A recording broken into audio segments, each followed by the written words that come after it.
We are in part 4 of our current series, which we are calling Unexpected. And the whole reason we're doing this series is because 2,000 years ago, when Jesus walked onto the pages of history, he didn't just claim to know things about God. He didn't just claim to be a representative of God. He claimed to be God. And if that could feasibly even be remotely true, then everything that he did, everything that he revealed to us about who God is, from how Jesus came into the world to what his mission was, to how he taught, to what he did, and ultimately to how he died, was completely unexpected. Nobody would have predicted it. Nobody would have made it up because it was just so completely unexpected. And for a lot of us who've either grown up in the church or spent a lot of time around the church, we've heard the stories, we've listened to the stories over and over again, and maybe even taught the stories, that it can all become just so familiar to us that we forget just how unexpected the whole story of Jesus' birth, life, and death actually were. And if we just remember back to those stories, for those of you who are familiar with them, you'll remember that the people who claimed to know God the best, the people that were the authority for how to believe and how to behave, who claimed to be the closest to God, didn't even recognize God when he showed up in the person of Jesus, because everything that Jesus revealed about God was just so completely unexpected. And for a lot of people, it's the fact that it was so unexpected that makes the story of Jesus so convincing and so compelling. Because if somebody were going to fabricate a story about who God was and who he revealed himself to be in coming into the world, this isn't the story that anybody would make up, because it was just so completely unexpected. And one of the dynamics that can result from this is, for a lot of you, for a lot of us who've been around the church and we know all the answers to who Jesus revealed God to be, and if we sat down and took a test, we could get all the answers right.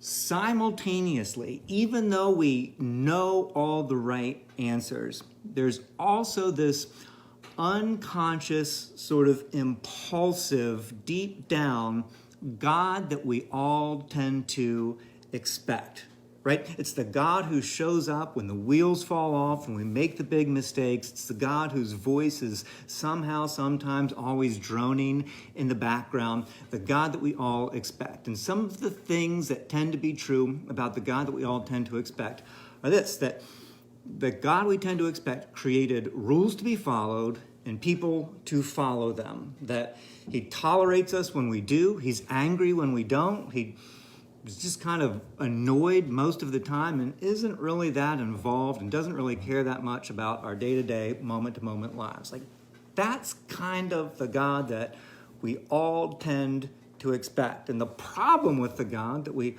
all tend to expect is that we just don't really like that God, and don't really want to be close to that God or follow that God. And so the result so often is that we push away from, turn away from, and often walk away from the God that we tend to expect. The problem with that is that in pushing away from and turning away and walking away from the God that we all tend to expect, we miss the God who just might possibly exist. And so our goal, our desire in this series is to be able to squint past and look past to get a glimpse of, to get a fresh perspective of, and maybe even be surprised again by the God who just might actually exist. And the way that we're doing this is by looking at the life of Jesus through the eyes of a man named Luke. And Luke was a companion of the eyewitnesses of the life of Jesus, the eyewitnesses who, after Jesus' death and resurrection, walked back out into the streets of Jerusalem, where the religious leaders who had just been responsible for Jesus' death were still hungry for blood. And Jesus' eyewitnesses walked back out into the streets with the message that you killed him, but he rose from the dead, and now follow him. And the religious leaders threatened to kill them. They threatened to lock them up, but they couldn't shut them up. Not because of what Jesus' eyewitnesses had been raised to believe, not because of what they'd heard or been told, but because of what they'd seen with their own two eyes. And Luke came in contact with them and found their message so convincing and so compelling that Luke became a follower of Jesus and a companion of the eyewitnesses. And in traveling with them and just spending time with them, sitting around cook fires, he would listen to them retell the stories that Jesus told and tell the stories of the things that Jesus did. And over time, Luke wrote it all down and compiled it into an account of Jesus' life that we still have today, and it's in the New Testament portion of our Bibles, and it's not so coincidentally titled Luke. And as we've been looking at Jesus' life through Luke's eyes, one of the things that we've been seeing over and over again, that we've talked about a little bit in the past couple lessons, are the people that Jesus chose to be his followers. And as we talked about, there were crowds of people that during Jesus' 3.5-year ministry, crowds of people followed Jesus. People from all walks of life, people who were nothing like Jesus, whose theology was atrocious, who had all kinds of hurts and habits and hang-ups, many of whom were a little bit skeptical of Jesus, weren't really sure who he was, but they were drawn to him. They liked him, and Jesus liked them back. He looked over his shoulder and he referred to them as his followers. Now, out of those followers, out of the crowds of people that followed Jesus, Jesus identified 12 that he named apostles. And apostle is just it's from a Greek word that just means one who is sent. So Jesus, from the crowds of people, selected 12 that he designated as ones who would be sent. And the reason they were referred to as ones who would be sent, or apostles, is, and Luke tells us this actually in the sequel to his account of Jesus' life. Yes, the account of Jesus' life was so good, Luke had to release a sequel. And the sequel was what happened next. It's titled Acts, and you'll find that in the New Testament portion of your Bible as well. And Acts is short for the Acts of the Apostles. So Luke is about Jesus' life until Jesus' death, resurrection, and ascension. And then the Acts of the Apostles, or Acts, picks up right there at Jesus' ascension, and then everything that happens after that. It's phenomenal, and you should read it. And what we find at the very start of Acts is Jesus telling these apostles, these ones who would be sent, he's telling them, you are going to take my message to the ends of the world. Now, Jesus was essentially giving them the responsibility to take what had to that point been a local campaign, and he was entrusting these 12 individuals to transform that local campaign into a global movement. Now, if you knew that you had 3.5 years to prepare 12 people to transform a local campaign into a global movement, who would you select to do that? Right? And we know who we'd select. If we only had 3.5 years to prepare 12 people to turn something into a global movement, we know who we would choose. Like, we would probably choose people who are well-connected, that have a network of contacts that could be leveraged, people who have some clout, maybe some academics, maybe some highly respected theologian, maybe some people who had some political office, that had some influence, that had a platform, that had some followers, maybe a diversity of people, like you have the people in office, you have some theologians, you have some marketing professionals. You know, you get a diversity of people because you're building a team that has to be able to take something new and learn it and then take it global. Now, let's ask that question a little bit differently. If you were Luke and you were fabricating a story that never happened about a God who didn't actually show up, and you were making the whole thing up, but you wanted it to be as convincing and as compelling as possible, who would you write into that story to be the 12 that would transform that into a global movement? Probably you would write into the story people that others would admire, people who had traits that people would look up to and want to mimic. You would fabricate heroes, right? Now, let's ask the question even more differently.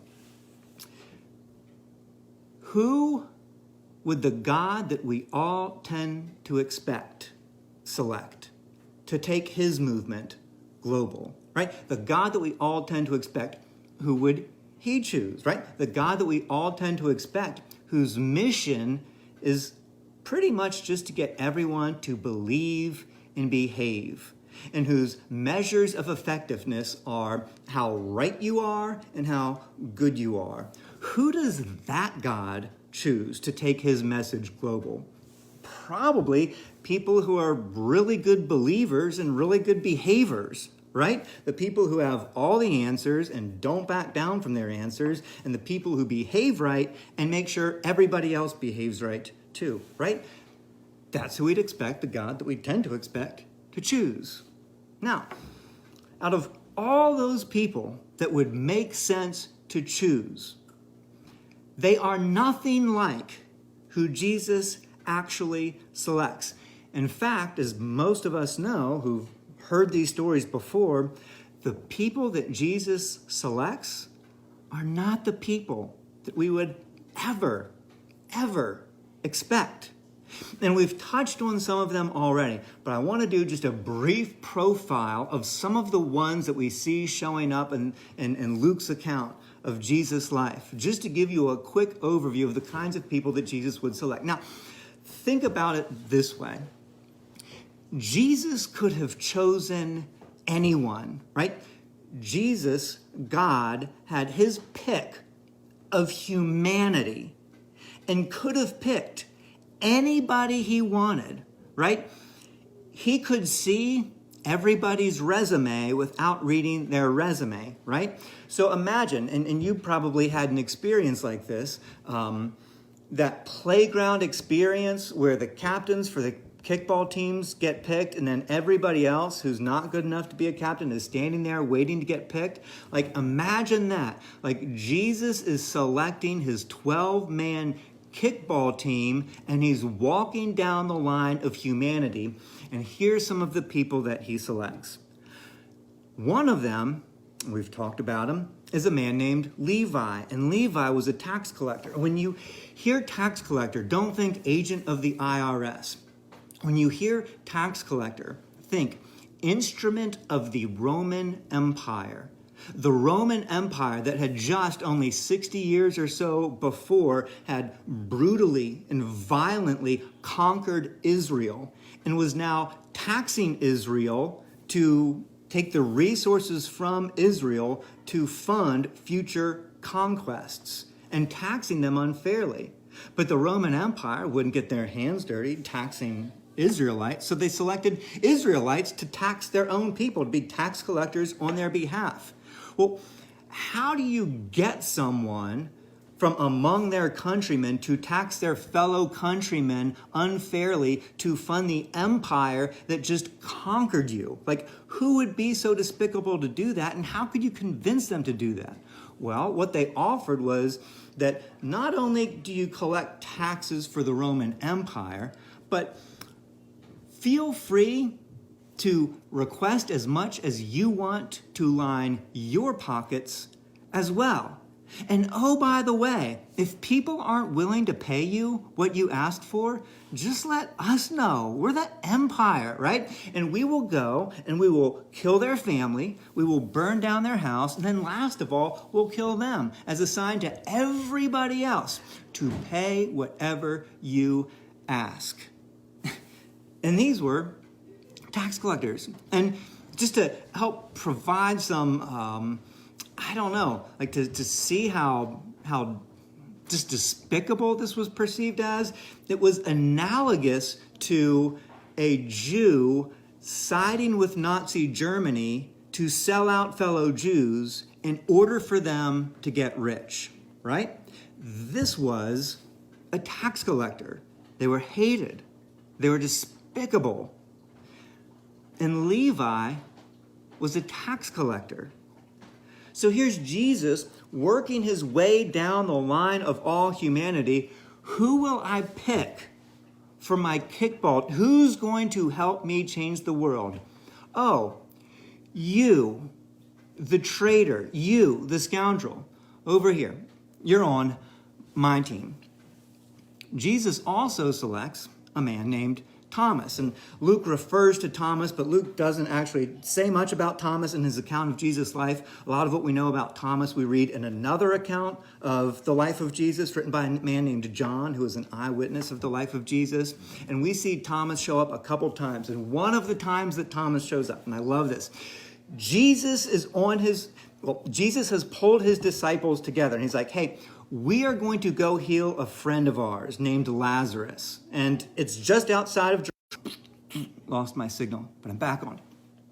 We were just in Jerusalem, and the religious leaders tried to kill you. We don't think it's such a good idea for you to go back to Jerusalem. And so Jesus pulls them in. He does a pep talk to get them all pumped up that this is a good thing that we're going to do. And then at the end of it, Thomas just seems to look around at the other disciples and shrug his shoulders, and with abject hopelessness, Thomas says, well, let's go with them so that we may die too. I mean, 0% confidence, 0% hope, 100% this isn't going to work. We're all going to die. So let's just go get it over with. This is Thomas. The other time Thomas shows up, and probably the more famous time that Thomas shows up, is after Jesus' death and resurrection. Jesus appears to the disciples, and only a select few of them are there. Thomas isn't there, so the disciples go and tell Thomas, hey, Jesus rose from the dead, and he appeared to us. To which Thomas essentially says, bull-oni, right? I won't believe it until I see it with my own two eyes. And forever after, within the Christian tradition, has been referred to as doubting Thomas. It's where our terminology of doubting Thomas comes from. Thomas became synonymous with doubter. So just picture this. Jesus working his way down the line of all humanity and selects you, the traitor and scoundrel, my team. You, the doubter and skeptic, my team. Jesus also selects a pair of brothers named James and John, who are fishermen, passed over by all the other rabbis because the other rabbis didn't want, people of their caliber following them. I mean, these were fishermen, not Ivy League caliber kinds of theological kinds of people. James and John were referred to as the sons of thunder. And despite what my children might attest to, it had more to do with their temperament than it did with their flatulence, because it appeared that James and John were people that had an issue with their temper. In fact, in one encounter, Jesus and the apostles were making their final draw towards Jerusalem. It was their last trip that they were going to take to Jerusalem before Jesus was ultimately going to be arrested and killed. And on their way there, Jesus sent James and John ahead into one of the towns along the way to say, hey, find a place there for us to stay for the night. So James and John go ahead, and the people in the town apparently tell James and John, no thank you. We really don't want you guys here, so thanks, but no thanks. And James and John are just irate, and they go back to Jesus, irate, and they're so angry. So James and John, who have seen Jesus' kindness, they've seen Jesus heal, they've seen Jesus forgive, they've seen him provide, they've heard the stories about love one another, love your neighbor, and oh, by the way, love your enemy as well. Like, they've heard it all. And they go back to Jesus and they say, Jesus, they said we can't stay there. Do you want us to call down fire from heaven and destroy them? Right? Like, after all the love. And so Luke tells us that Jesus turns and rebukes them and is like, no, have you heard anything that I've said over the last 3 years? But this was just their temper. I mean, they were just people with like a hair trigger. And we know that anger is a secondary emotion. James and John probably weren't really willing to own that, but it's a secondary emotion meant to cover up fear. So James and John were just these very frightened people that had a lot of anger to cover that up. But even later than that, as they continued to make their way to Jerusalem, James and John, as well as the rest of the apostles, still had no idea what it was that Jesus was doing. They still thought that what they were going to do was go into Jerusalem, raise an army, and overthrow the Roman Empire and set up an earthly kingdom. That's what they thought. So on their way there, James and John send their mom to Jesus to ask Jesus to make them second in charge when he establishes his kingdom. To which all the other disciples just get really ticked off because who do you think you are edging in over us? And James and John get into this heated, embroiled argument about who's the greatest, right? These are very emotionally charged, maybe a little bit emotionally fragile people. So think, Jesus walking down the line of humanity, picking his select 12 and says, hey, you, the scoundrel, you're with me. You, the doubter, the skeptic, you're with me. You guys, the emotionally frazzled, emotionally fragile, you're on my team. And then he selects a man named Peter. And we talked about Peter last week. Peter was a fisherman too. And Peter, we see showing up in the account of Jesus' life a lot because Peter had a big personality. Peter was one of those people, like people that you may know, that underneath was a lot of insecurity that worked itself out by having to be the one who had the answer, the one who had the solution, the one who was going to show the way, who needed the attention, who needed the affirmation. This was Peter. And so we find Peter in moments like when Jesus is talking to the disciples and he's letting them know, hey, in a little while we're going to go into Jerusalem. I'm going to be arrested and killed by the religious leaders. And Peter pulls Jesus aside. I mean, this is how Peter saw himself, as the one who is coaching Jesus. Peter pulls Jesus aside and says, hey, no, that's not going to happen. Don't get yourself down about this. That's not how it's going to work out. To which Jesus responds, you don't have in mind the things of God. You have in mind the things of man. And Jesus literally says, get behind me, Satan, right? It's a bad day when Jesus calls you Satan. This is Peter. And one of the things that we remember about Peter that somehow he became very renowned for was the very end of Jesus' ministry. Jesus is having his final meal with the disciples, and he's getting them ready for what's going to happen that night, that he's going to be arrested and the next day crucified. And Jesus is telling them, all of you guys, all 12 of you, you're all going to abandon me. And Peter, the insecure, says, oh, no, not me. I will never abandon you. And Jesus says, oh, yes, you will. And Peter says, no, I won't, even if I have to die with you. That night, Jesus is arrested. Jesus is put on trial. Peter is standing outside, and the servant girl asks him 3 times, hey, aren't you one of his students? And 3 times, Peter, in like the critical moment, says, no way, I don't even know the guy. So I want you to have this mental picture in your head of Jesus walking down the lineup of humanity to pick his dream team. And he says, hey, you, the traitor, the scoundrel that everybody detests, you're on my team. You, the doubter, the skeptic, who's never going to find it easy to believe. You guys over there, the emotionally fragile, the emotionally charged, who have so much fear that you don't even know is there.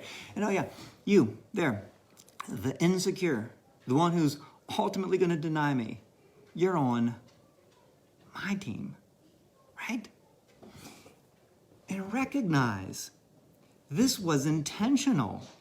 It wasn't like Jesus held tryouts and these were the only people who showed up. No, like he hand-picked these people, right?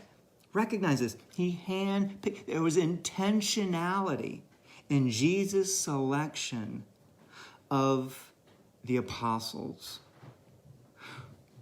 Apostles that we wouldn't expect from the God that we all tend to expect. And it should cause us to ask ourselves, why?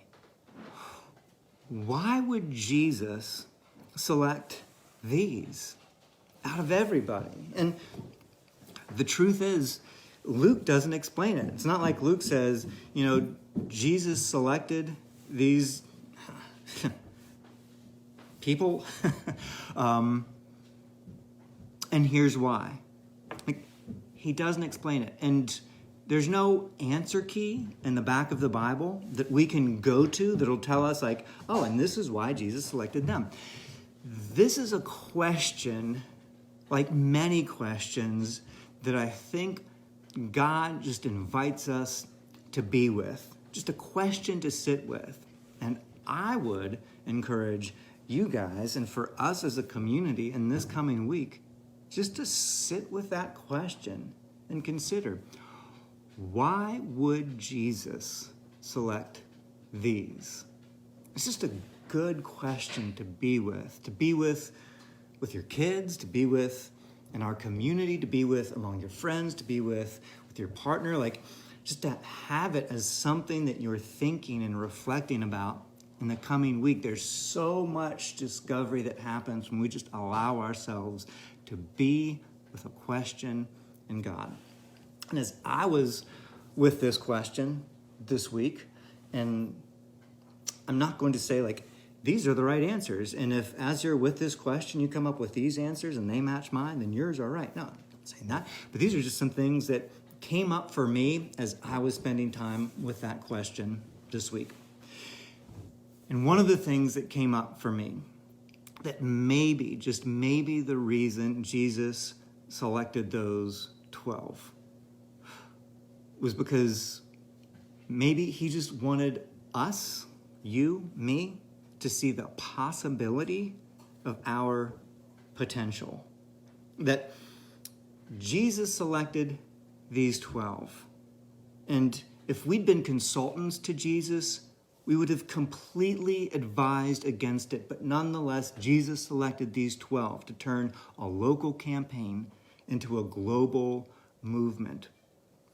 And now, 2,000 years later, here we are talking about a peasant carpenter who is ultimately crucified on a Roman cross because somehow, in some way, those imperfect, fragile, doubting, skeptical 12 people actually pulled it off, right? And I think we all have this tendency to look in the mirror and see all of the reasons for why we can't, right? These 12 imperfect, in process human beings initiated and continued on a movement that changed the world. And even I'm not so idealistic to say that we can all go out and change the world, but I think we can question the things that cause us to question our ability to change our own world, our lives, our circumstances, our trajectory, our environment, our marriage, our family, our communities. I mean, how many things do you see when you look in the mirror that cause you to question your potential, right? You see somebody who's made a choice, who's made a mistake that they can't undo, and you have to live with it now. And everybody sees you through the lens of that mistake. For somebody who just keeps making the same mistake over and over, that it's just this rut that you feel like you've gotten in, and you keep doing the same thing even though you tell yourself this is going to be the last time. Or you're that person who just has the questions and the doubts and the skepticism, and faith never came easily for you. In fact, you feel like you have more questions than you have answers. Or maybe underneath, there's just so much insecurity and anxiety and fear that you just don't know that you could ever have the confidence to change the things that are right in front of you that you know that you need to change. And I wonder if maybe, just maybe, Jesus' selection of those 12 was meant to be a sign that he would hold up in our faces and say, oh, no. People like that, people like you, I build kingdoms with people just like you. You're on my team, so let's go, right? And I almost don't want to say this because it sounds so trite and so cliche, but it is so true, and I want you to hear this. That everything in your life, everything, your experiences, your mistakes, your failures, your imperfections, as well as your successes, everything God will use. Everything, all of it. God will use it to carve you into the perfect instrument to be a unique representation and expression of him and his love to the rest of the world. Every mistake is fine-tuning to help you play the tune that only you can play. All of it is shaping you and forming you to express God so uniquely in a way that nobody else can, to express him and his love to the rest of the world. And that's my guess for what came up for me for why Jesus chose those 12. We'd love to hear from you this week as you sit with that question and think about why God chose those 12 and what that might mean for you. I think for Luke, who shares this with us, Luke, who had nothing to gain by making this up, but shared it because it's what happened, that Luke's hope would be, and our hope definitely is, that in seeing through this lens, it would help you to squint past and see beyond the God that we all tend to expect and draw near to, and maybe discover again the God who just might actually exist. Would you guys pray with me? Father, we are just so thankful for you, for the love that you have for us. God, we thank you for making yourself known to us in the person of Jesus. Without it, we would be so lost and so confused as to who you are. And our default would be to a version of you that at the end of the day, we probably wouldn't want to have anything to do with. But you saw fit to make yourself known to us, that the infinite God would become knowable, personable, relatable, and accessible for us. And so we're just so thankful for you, so thankful for the opportunity to see who you are in the person of Jesus. And we just pray that this week and in coming weeks, you would just continue to draw us nearer to you, and not only see you afresh, but through your eyes to see ourselves afresh. And we ask it in Jesus' name. Amen.